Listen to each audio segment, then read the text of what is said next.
Greetings, Culturians, and welcome back to the channel. Today, we're going to look at a week and a half in the future. Let's say it that way. Supergirl's box office projections are cut once again. Not a good thing and not a good look, but it's also being cut for another reason. So we've got two stories in one covering Supergirl, which doesn't look good at all. The only thing you have to look forward to this coming weekend may be Toy Story, and after that, it might be a different story for Supergirl. Here we go. Now, before we get started, just a real quick reminder, I'm trying to get to that 50K magic number, and you can help if you double check you're still subscribed down below. Find yourself that you're not, click the subscribe button, hit the notification bell, and then wait and turn on all notifications. Once that takes, hit the thumbs up button. You've already done the three most important things on any video you can do for a creator. Make sure you're still subscribed, make sure you have all your notifications on, and that thumbs up button. That lets YouTube know you're serious. You know what else lets YouTube know you're serious? The fact that you watch this video and maybe another one of my videos from earlier in the week, earlier in the day, or maybe even last week. If you watch two videos consecutively from the same creator, it sends a message, and that creator will appear in your feed more regularly. On that note, let's jump straight into the story from Cosmic Book News that Supergirl box office projections cut again as DCU film tracks below The Flash. That's bad news. The Flash was terrible. Didn't track very well at all, and it had a lot of reasons to not track well. It had a primary reason why the film flopped, and then it had a secondary reason in that the director thought it wasn't going to flop. The problem is none of these people are visionaries anymore. They are politicians, and they're trying to push political messaging. There is no distinction in that with the new DC. As a matter of fact, Supergirl projections are heading in the wrong direction with less than 2 weeks to release. The interest and the audience is not going to be there for this one. The awareness isn't affecting interest at all, and that's a bad story for them. Box Office Theory has cut its forecast once again for the DC Studios film by 9%, now estimating the U.S. opening at 51 million when Supergirl hits theaters on June 26th. This is very bad. Why? Because they've also cut the runtime, which, you know what? I think I should probably show you. Let's take a look at another story coming out of our friends over at the Cosmic Book News. Supergirl gets shorter as Superman gets bigger in latest cut. Yeah, less Supergirl, more Superman overall. Well, what do you think? What do you think this is? Or were they trying to play for maybe a more popular character, since Supergirl is a direct derivative of Superman, and Superman didn't do all that well? The Supergirl part is getting shorter. Superman may be getting bigger, and reportedly, this movie has been cut down by roughly 25 minutes ahead of release. That's crazy. The final runtime is now listed at 1 hour and 47 minutes, including the credits. The more interesting part is that reportedly added along the way, even more David Cornsweet as Clark Kent and Superman. Obviously, Lobo's going to play big and bigly into this as well. But back to the original story. The company that it's keeping might likely be some of the problem here. A $51 million opening could land Supergirl below a string of DC titles that aren't the comparison Warner Brothers wants, including one of the studio's most notorious recent disappointments.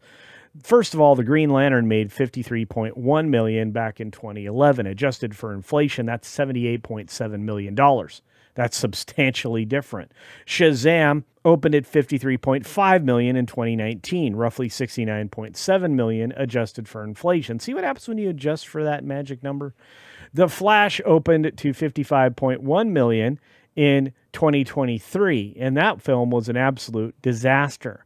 Black Adam opened to $67 million in 2022. Also something that didn't score a sequel or even interest from the audience. So the Flash comparison is the one that stands out here. That film is widely regarded as one of DC's bigger box office misfires, and it's still opening higher than Supergirl's current projection. Guys, this isn't just a alarm siren. This is red flags aplenty. There isn't anything that DC can hang their hat on yet. They can't hang their hat on any of their television series stuff, even, well, maybe with the exception of Penguin. But Peacemaker didn't do what they needed it to do. Neither did Creature Commandos.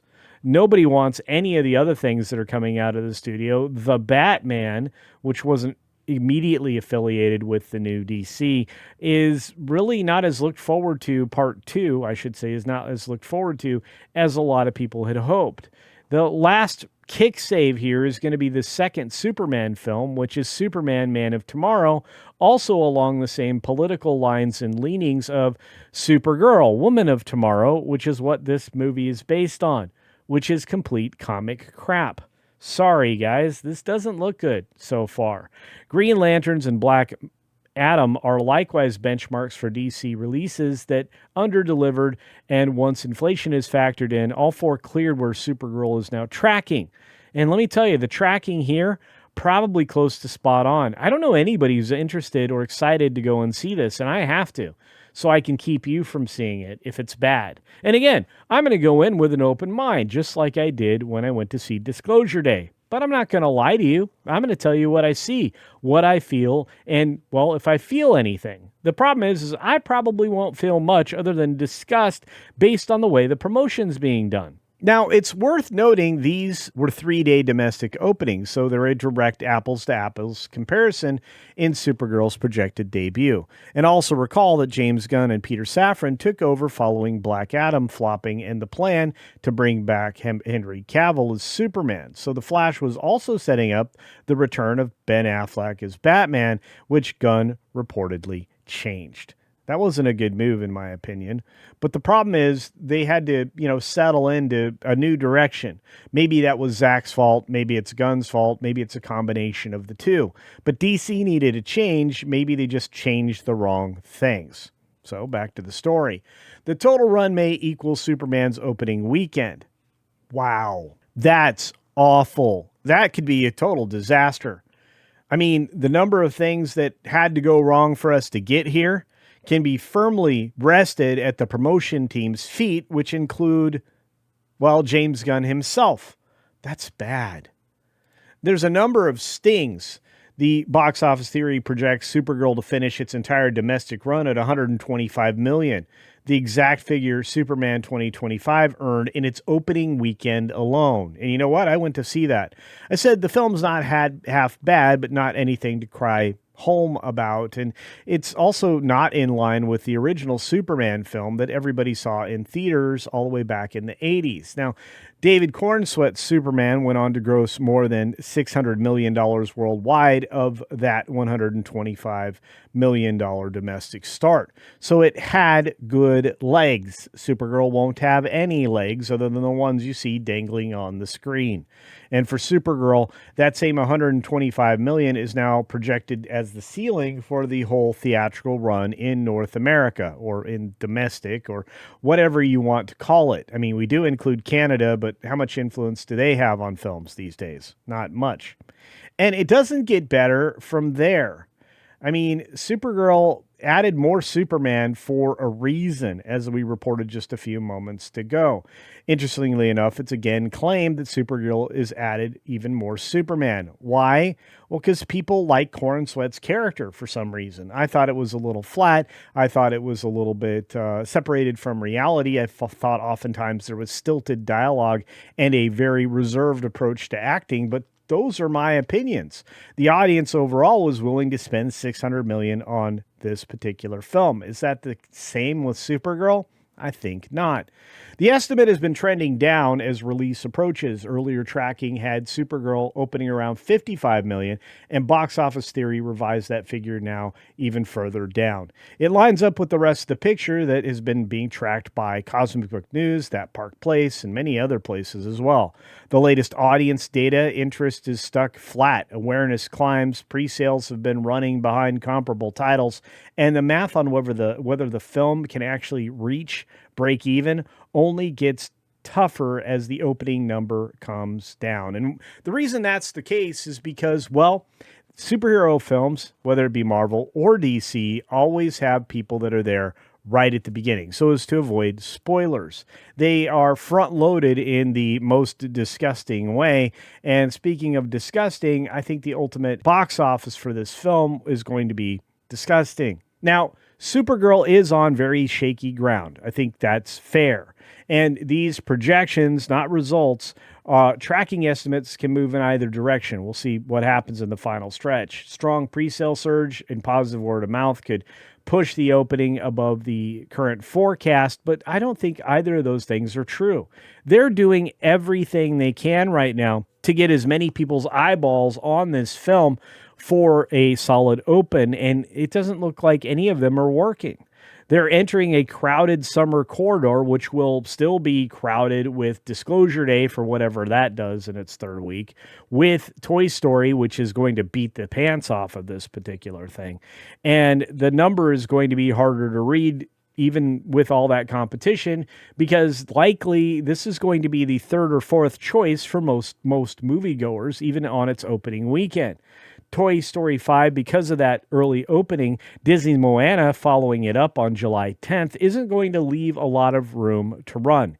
You've got Christopher Nolan's The Odyssey, Spider-Man Brand New Day at the end of July. Where are you thinking this is going to do well? This needs a solid 6 weeks of good performance in order for it to even make money. It doesn't have that. It opens on June 26th, about a week and a half from today. Now, I'm going to cover some of the Toy Story stuff that I know and have heard, and then, of course, I'm going to review it for you on Friday, so you'll know whether or not to go see the film, which is definitely led by Jesse and is definitely Bonnie's story. So, with all that being said, we'll move into the reality that Supergirl is not going to perform well and is likely going to be another failure on James Gunn's resume, despite the fact that it was directed by Gillespie and written by Navarro. And I think we're about to find out that neither of those choices was very good by Peter Safran and James Gunn proper. On that note, those are my thoughts. What are yours? Let me know in the comments section below. Do you think that Supergirl's going to do well and I'm just spewing, hate before I've seen the film? Or do you think my instincts are playing out exactly like they always do? Fairly accurate. And are you going to go see Supergirl? Is this a film you're going to spend $12 to $20 on to go see and make sure for yourself that it's something you shouldn't have seen? Again, let me know your thoughts in the comments section below. As always, be sure to take care of yourself, take care of others, and until next time, see ya. Just hopefully a better movie than Supergirl.